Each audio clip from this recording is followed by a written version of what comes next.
The annual conference took place in KwaZulu-Natal, South Africa, at the St. Joseph's Theological Institute, Cedara, on 14th and 15th April, and the theme for this year was Migration in Africa. God commands Abraham, the ancestor in faith, to become a migrant. The first ancestor in faith, Abraham, about 18,000 years before Christ, was a migrant, and it's a command from God. The xenophobic attacks reached a point when members of the diplomatic corps here in South Africa felt it necessary to request an explanation from the Minister of Foreign Affairs.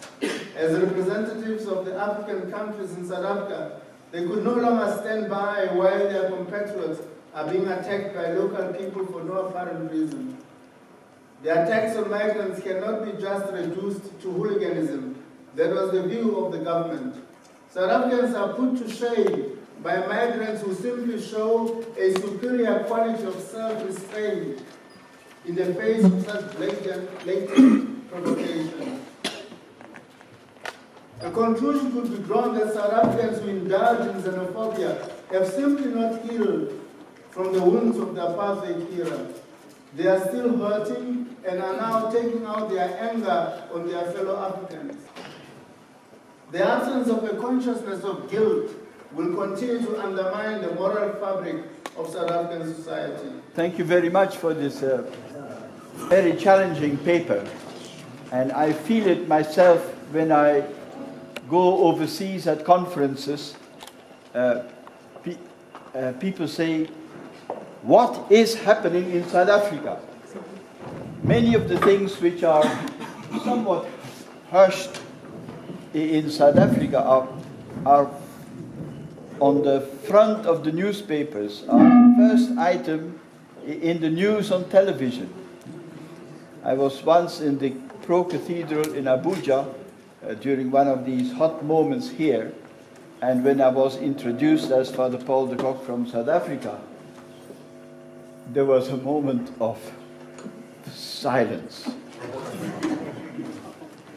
So where is the spirit of Pan-Africanism? I have mentioned Nelson Mandela's oath, but also people do ask that South Africans have a short memory because most of their political leaders were in exile for a great part of their lives. The leadership of South Africa, they were all over the world where they were hosted until they were able to come back to South Africa. And so they have forgotten that they too were strangers and were welcomed in foreign lands. And there's no excuse for that. There's no excuse for people to forget that they were never persecuted because they come from South Africa. They were actually welcomed, and it's something which we need to keep reminding ourselves.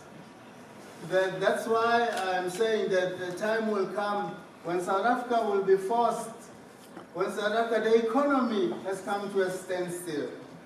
There isn't much promise on the horizon in South Africa. And so joblessness will drive young people out of South Africa to go and seek better opportunities elsewhere. And I'm saying they will bear the mark of Cain because people will ask them, oh, you're from South Africa, do you remember what you did to our brothers and sisters? And that won't go down well. I'm a priest. I belong to the church. Where are the prophets in our church? Where is the word of the prophet? Your speech, Archbishop, has been wonderful. But when is our Catholic Church going to speak and be heard? You put out a wonderful letter not so long ago from the Archbishop's from the Bishop's Conference. But where was it heard? Where do we get the public platform? When are we going to speak as prophets? A prophetic voice in South Africa. I don't know. I don't know.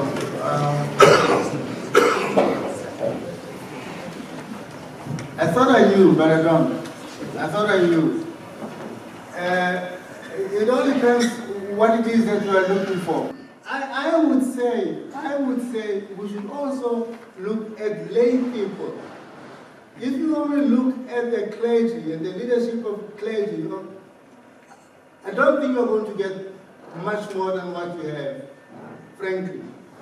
I think we need to be looking at the lay leaders and give them space where they can articulate. They are the ones, the majority of them, who experience whatever is happening in the country. The purpose was to address concerns in order to contribute a call for action at the level of the church and the community. He also emphasized that networking amongst churches are practical ways of addressing the issue of migration xenophobic issues. He then concluded that we need to be a voice for the voiceless. Thank you very much, Archbishop. I have to raise a very interesting point that was raised by Professor Marcolino in the same hall when you are speaking about the xenophobia. That it seems to be the broken people in South Africa and broken people from different parts of Africa fighting for the scribe that fall from the tables of the nation. So we are aware that, and we ask people who are brokenness, who knows the language of brokenness, to behave in the right manners. Also, because the language that they know and the behavior that is always lead to brokenness. So how does the Southern Conference Bishop Conference help to heal the wounds of brokenness? Good morning. I'll start to say I'm a migrant worker myself. I've been welcome in this country and I became a citizen in this country. I'm grateful for it. But I know many other migrants are not fortunate like me.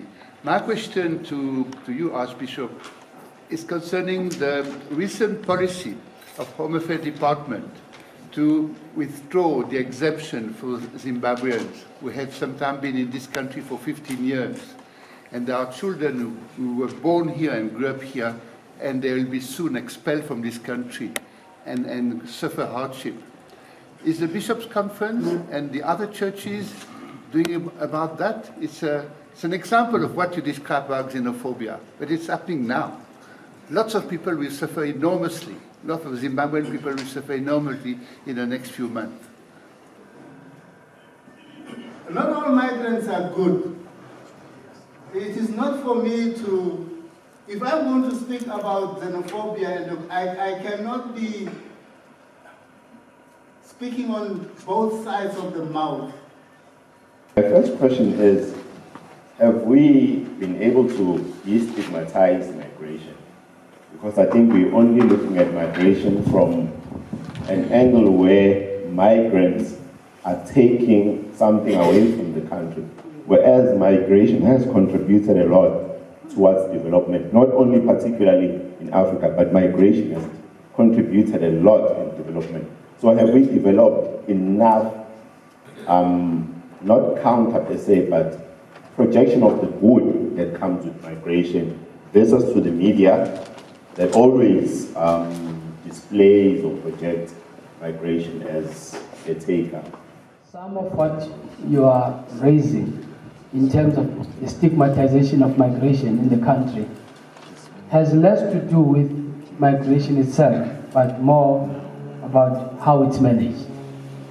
Because if migration is poorly managed, it then can end up being stigmatized, where an anti-foreigner or anti-foreign national sentiment grows, not because people are anti, but because perhaps the whole process phenomenon is poorly managed.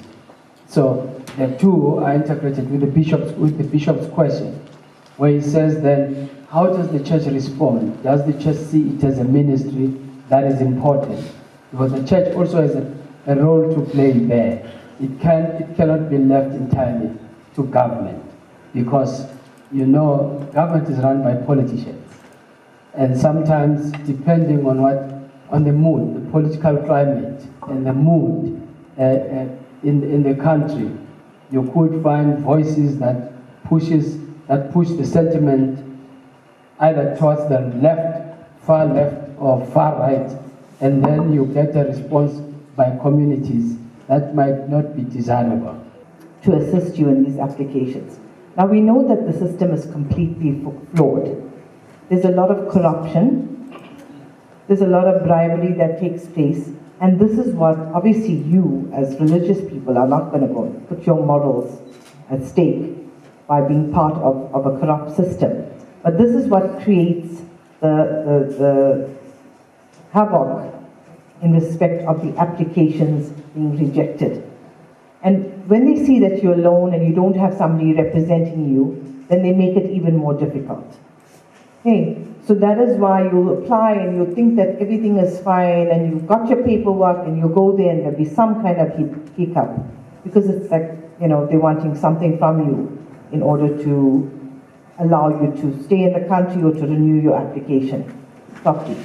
So in most cases, you know, maybe everything will be fine. There'll be no reason to reject you, and they would. I've seen that in many of the matters that we actually attend to. Jesus was a migrant before his birth in his mother's womb, during his birth, and after his birth. Throughout his public life, Jesus lived as a migrant. Jesus died as a stranger. He was even put in the tomb of somebody else, Joseph of Arimathea. Well, I'm Bishop Nati Zondi. I come from the KwaZulu-Natal Christian Council, attending the 2023 annual conference on migration in Africa. It was a beautiful, beautiful experience to exchange ideas on how we can best minister to the migrant communities in our country, but also to look at some of the issues and other areas that affect the migrant community. I think it was a powerful, powerful and very important conference indeed.